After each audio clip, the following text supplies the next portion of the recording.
what interested me in that's, I mean, out of the commercial aspect, because it was a good business. I mean, it did allow me to develop on the side of that much less kind of ludicrous, projects with complete liberty. But what interested me as well within the structure, which I've completely forgot now, blank. Sorry.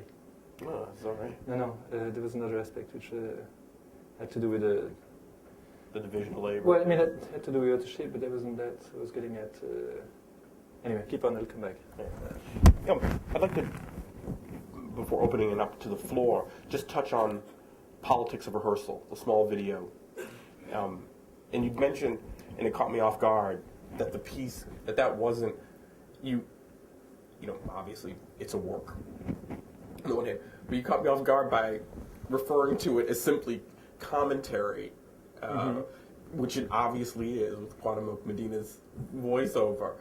So that it's an interesting the way that it punctuates the show with a commentary that directly addresses the socio-cultural, socio-political situation in Latin America, but still veiled with the metaphor of the striptease. And I was curious if you could say a little bit about that demotion of its to the status of commentary in relationship. Well, first of all, I mean, it's a piece that had been done at first for a video. So there were like two versions of the striptease. One was kind of very formal, frontal, same mechanics. There's a soprano singing, there's a soprano and piano, there's the striptease doing her act back and forth. So the fact itself, when I was invited by Rosalie Goldberg, right, at Performa festival in New York, it's very much of a test for me to see, can I recreate that space with a live audience? And it's probably the closest I've ever got to a theater play situation, which was, I mean, for as much as I work in the public space, in most of my works, it was completely twisted my own experience of the performance, if you want. I found it excruciating. From one, I mean, it lasted, 90 minutes? I can't remember. It's long. But so in itself, it's already a kind of remake of something that existed, if you want. And we documented it. But it was much more casual than the original piece. Mm-hmm. And it's when I showed it to Cuauhtémoc, who's a person is a critic from Mexico, Cuauhtémoc Medina, and is somebody who's been directly involved with many of the projects I've done in Lima, in different places. I mean,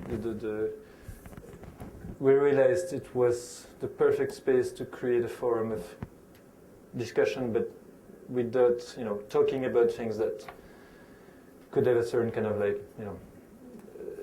heaviness, but with the excuse of just watching the video and making comments. I mean, the first version, I was more present, and then I realized there's no need for my questions to appear. I mean, his answers were, round enough so that you could edit me out. Some friends have criticized that I presented that piece in relation to, in this case, Bolero, because they felt that by naming by pointing out, we talked about it the other day. I mean, by pointing out certain things, you kill the joke. You lose the poetry. It's more than poetry, it just crashes, if you want, and it could be argued. I think the other risk is that it can become so poetic, maybe, or that it becomes completely hermetic, and that it is just an animation. Right. So you have to find the right middle in between the two, and it's a constant dance, and it's a constant kind of like damage control on when am I falling into one and when am I falling into the other, and there's no answer in each piece. You could say something about the documentation of any action or any public event. There's never an answer in between the how to represent. I mean, how to kind of be fully involved and give the priority to the event, yet